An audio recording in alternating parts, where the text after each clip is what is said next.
last speaker of this morning session, Vincenzo Carnevale. Here. Hello, Vincenzo. Hello. So Vincenzo, please welcome Vincenzo Carnevale, who is giving us a talk with the title From Sequence to Function, Design Principle of Ion Channels and Other Molecular Machines. Thank you. Thanks, Gaia. And thanks to all the organizers for this wonderful opportunity. All right. Is the screen shared now? Yes, we can. Okay, perfect.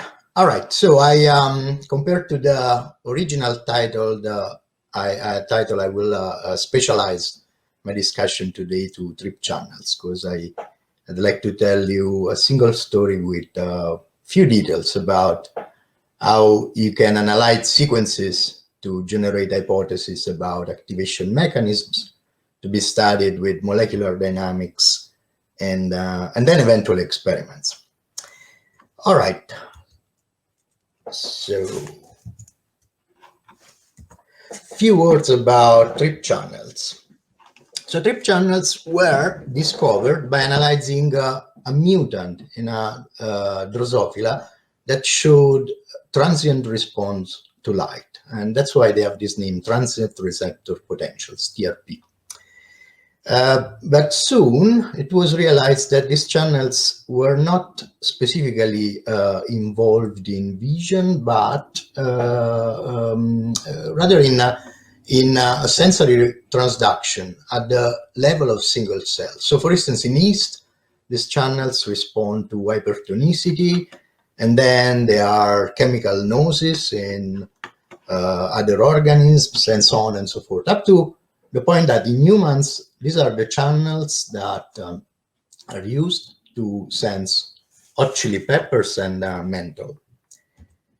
So the funny part about that is that whenever you feel hot about chili or cold about mint, it is because the channel that responds to chili, capsaicin in particular, is also activated by heat, by temperature. For instance, this TRPV1 channel. And for mint as well, these channels are activated by cold temperatures. So these channels are really polymodal, so to speak. They are activated by different stimuli, and much more than in taste. These are important because these are the sentinels that we have in the peripheral nervous system. And their role is to basically perceive all these noxious stimuli like heat, pH, chemicals, cold, and so on and so forth, and transform this stimuli into a pain signal. All right, so that's why basically these channels are privileged target for pain treatment. So one can imagine that in chronic pain diseases, by modulating these channels, one can give relief to the hyperalgesia that, for instance, might be induced by inflammation. And among these channels, one, TRPV1, is sort of peculiar, special in that it shows all the nice properties to be a pharmacological target, and is activated by heat and capsaicin, the hot chili pepper molecule. All right, so several molecules constantly in the pipeline and nothing coming out of this. Why? Because the channel controls also body temperature. It's a sensor that the body uses to regulate the temperature. And therefore, if you mess up with this, you may cause, for instance, a dangerous increase in the body temperature. Now, problem is that for a medicinal chemist, it's very difficult to design a molecule because very little changes from this molecule to that, just an heavy atom, can cause dramatically different effects on the body temperature. Hyperthermia, hypothermia, and so on and so forth. All right, all this to say that there's always been a very intense interest in getting a molecular picture of heat activation of these channels. And then at some point, a few years ago, a beautiful cryo-EM structure came about. So this is, I believe this is the first cryo-EM atomic resolution structure that we saw. And it is complete in the sense that all the domains are there. It is in nanodiscs, so it is very relevant in terms of the environment. Moreover, more than one structure was solved. So the apo, closed state, the end in complex with two agonists or activator, capsaicin and another one, RTX. So at this point, it seemed that the problem was, if not solved, at least solvable. But the structure brought up also questions. And the major one would be this. So the architecture of the transmembrane domain, this purple thing here, is perfectly superimposable to the transmembrane domain of voltage-gated ion channels. And we've seen in several beautiful talks that the pore of these channels, the voltage-gated one, is activated in response to a conformational change in a domain, the S1, S4 domain, which undergoes a ratchet-like motion to move charges and so on and so forth. Now, the strange thing is that in this case, this domain is completely rigid. It doesn't change shape. It is the same in the apo and in the bound form. So the question then is, what is it that is causing the opening of the pore? And to answer this question, we interrogated evolution, meaning that we sort of realized that when this group of channels branched out from the entire family of voltage-gated channels, so then it must have occurred that sequence features that used to be conserved now were not conserved anymore in this branch. And conversely, some new sequence features must have appeared there. So the idea then is to do a comparative analysis, analyze this versus that, and look for specific statistical signals that might suggest amino acids that are relevant in this case versus amino acids that are relevant in that case. And more than conservation of a single amino acid, I'll be interested in conservation of residue-residue interactions. And the reason is that ultimately residue-residue interactions stabilize a particular conformation of the channel. So if a channel has a specific conformational transition, then it's possible that this left a signature on the sequences. Now, how to find residue-residue interactions? So there's an approach called direct coupling analysis, which basically builds on correlations between distinct positions to reconstruct the network of residue-residue interactions. So this would be analogous to, in molecular simulations, one would refer to this approach as Boltzmann inversion. And the nice thing in this case is that it immediately indicated that these two channels are wired differently. So the evolutionarily conserved interactions and this subfamily trips are completely different from these other ones. Now, these are the S6 and S5 pore lining helices. So arguably, these are those that will have to move when the channel opens and closes. And so we thought that this thing was important. And it turned out that it was indeed suggesting, it was highlighting something really peculiar about trip channels. And what was that? So the issue is that if one assumes a canonical alpha helical conformation of S6, the pore lining helix, then those those pairs of residues cannot be in contact. So the coupled residues, these blue ones, cannot be in contact if one assumes this, but they are instead if the S6 helix is distorted in a way that at some point a section of it is rotated, leaving behind a defect in the helix. As a matter of fact, the only available structure at that time was showing exactly this conformation, and so this was encouraging. To jump a little bit ahead with the story, it turned out that between then and now, I think 100 structures or so have been solved, and half of them show this defect.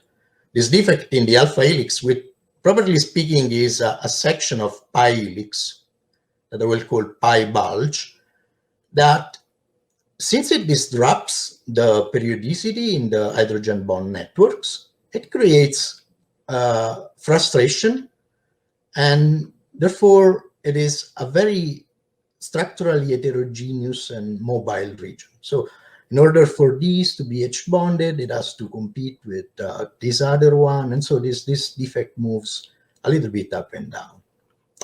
Now, it's intriguing that this defect is in correspondence to a strictly conserved amino acid, an asparagine. And indeed, it seems that this mobility of the defect and the asparagine have something to do with one another. In fact, in some structures, we see that this side chain is pointing toward the lumen of the pore, and in other ones is pointing outwardly.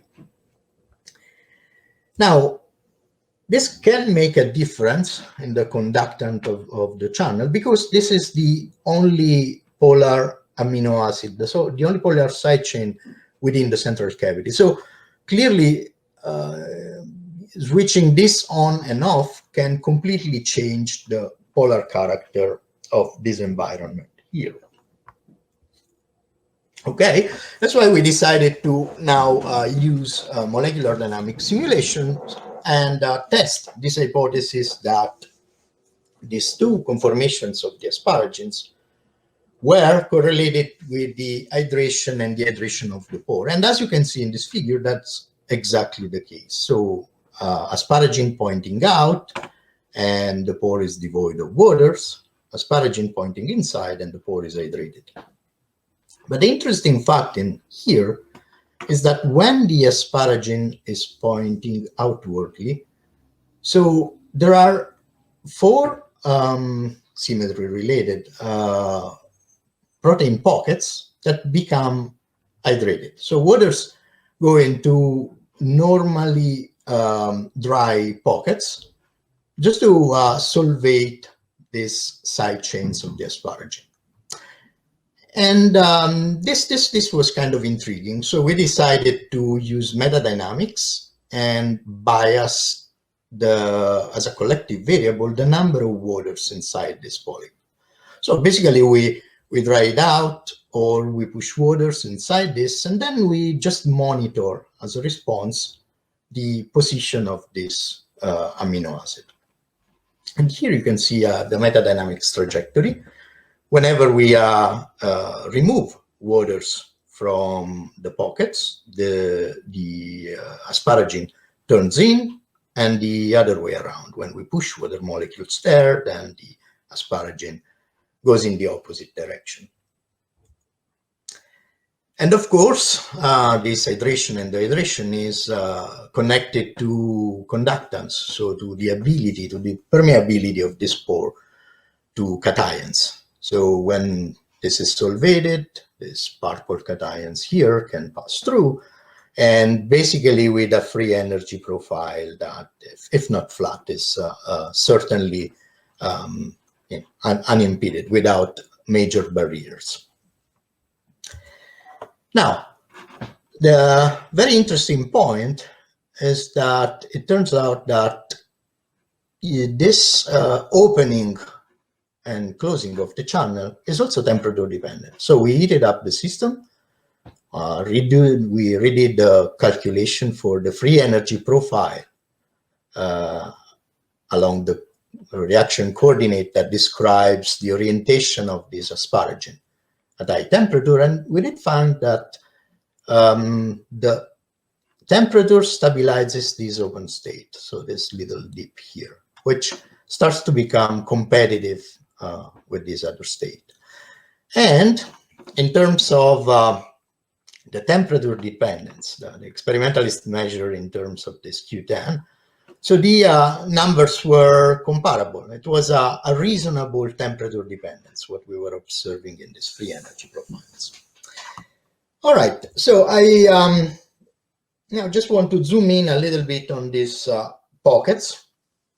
And just to tell you that if we look instead at the free energy profile as a function of the number of water molecules in these pockets, what we see is that at high temperature, what happens is that this profile almost flattens out, right? So we see that 0 water molecules is equal probability as 4 or 5 and so on and so forth. Sorry, could you please use a pointer? Oh, I don't know how to do it. Pointer option, laser pointer. Yeah, that. Okay. Sorry for. Thank you. Sorry for that. All right. Yeah. So what's going on here is that this state seems to have equal probability as this other one, and basically the system is undergoing this liquid vapor oscillation, if we can talk of liquid and vapor with 4 or 5 water molecules. But in any case, so it's transitioning from one to the other in a flat landscape. Now this can be an interesting aspect, and the reason is that so a very simple thermodynamic argument to justify the steep temperature dependence of the delta G between the open and the closed state in this channel comes from the fact that if a variation of the of CP is present, then the channel can have a non-trivial and steep temperature dependence. And we believe that basically this coexistence between these two states is possibly the source of this delta CP that is needed to explain that. Okay, so I'm about to finish. I just want to tell you that with this hypothesis in mind, we started to further explore with experiments.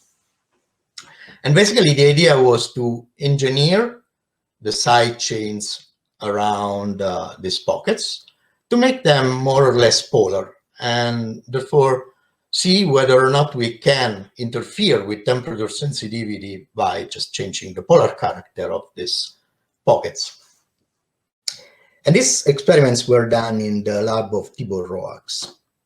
Now, there is a lot of stuff going on here, but I want to draw your attention on this red thing, so this mutant, M572A, which shows a very decent and unaltered activation by capsaicin and pH, but instead has a remarkably decreased sensitivity to heat.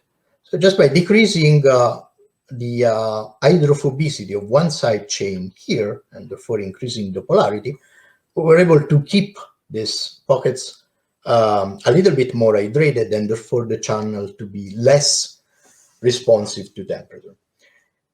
And I believe with this I'm really done. Thank you very much for your attention, and I'd be glad to take your questions. Thank you, Vincenzo. Very nice talk. Now I'm going to see. Thank you. There are questions. Okay. still not. So, Okay. I think they are writing. Anyway, I have a few curiosities. For example, I mean, if you could expand a bit about the fluctuation of waters inside, I mean, a biological channel. We saw, especially, I mean, their role on the wet state, which is the state of the protein filled with water. Yeah. So, what the role of these fluctuations might be? Well, so yeah, I was alluding to this this idea that so the spike in the heat capacity that you would observe in correspondence to this fluctuating behavior whenever you have this coexistence, that could be the thermodynamic reason why you see an increase in very steep temperature dependence in the delta G. So rather than necessarily changing dramatically the hydrophobic character of large portions of the channel, it could be just that at some point one hits the critical temperature for dissolution of this pocket, and that in itself might have the effect to trigger the opening of the channel and perhaps more global than conformational transitions. Okay. So, okay, here now you have a lot of questions. So I will start with Dario, who says, really nice talk and work. Could you please explain why you choose this collective variable for metadynamics? Oh, so we basically we were really curious if this thing that we were seeing in simulations, that the channel is conductive and the pockets are empty and the channel is instead in the closed state and the pockets are hydrated, if this correlation was really genuine. So therefore we thought that this could be a way to control the opening of the channel from a region where we knew, for instance, ligand could bind. So therefore we decided directly to go there and empty the pocket and redo the pockets again, just to see if the rest of the degrees of freedom would respond. And indeed, they were doing exactly that. No other reason than this. So we were already with that hypothesis in mind. Okay, then you have another question from Alberto. Who says, Enzo, are you aware of any small hydrophobic drug that binds to the pocket or to the pore? Yeah, so it's not a, well, I should say it's more than not excluded. Actually, general anesthetics do bind there in that region. Now, homologs of this channel, other members of the TRIP family, like TRIP-A1, are better characterized in this regard than TRIP-V1. But that region is certainly targeted by, for instance, propofol. So it's entirely possible that small hydrophobic moieties can cause dehydration of the pocket. For instance, I would bet that xenon could do it. From Lucy, were you able to induce conformational change by promoting hydration with metadynamics, or did you have used the helix rotation as a collective variable directly? Not in this particular case. The discussion expands a bit now. So these TRIP channels, as I said, are extremely diverse. They're activated by pretty much anything on Earth. So it is one thing that seems to be universal is this rotation of S6, and in a related channel, this time the name is strip V6. So one can promote opening by rotating S6, because in this case the rotation of S6 is related to the binding of PIP2, a lipid, and the lipid. So there is a clear state dependence of the binding affinity of PIP2, depending on whether the S6 helix is in the canonical conformation or with the defect. And in that case, yes, I mean, we could bias the rotation of S6 to see this. Thank you. Then we have another one from another question from Luigi, who says, are these channels selective for sodium? Were the simulation performed in presence of selective ions? No, they are. It depends on which strip channel. They're not extremely selective. Most of them conduct preferentially calcium. But as far as simulations are concerned, I mean, we just considered sodium atoms. But that's a good question. Actually, there is an entire story about the permeant species changes a little bit, you know, the story, I'm sure, because the selectivity filter seems to have more than one configuration. Well, for us, it was sodium. Okay, so another one from Richard. Are there any significant barriers for drug molecules or something like xenon to get to the pocket? Or would this depend on the side chain rotation? No, no. Actually, the pockets are exposed, and so small hydrophobic molecules can get there quite easily. So there's no real barrier. It seems that they can diffuse there and de-wet the pocket. Okay, so there are no more questions for you, Vincenzo, so I thank you. Thank you very much. And I will also, of course, thanks again all the speakers of today.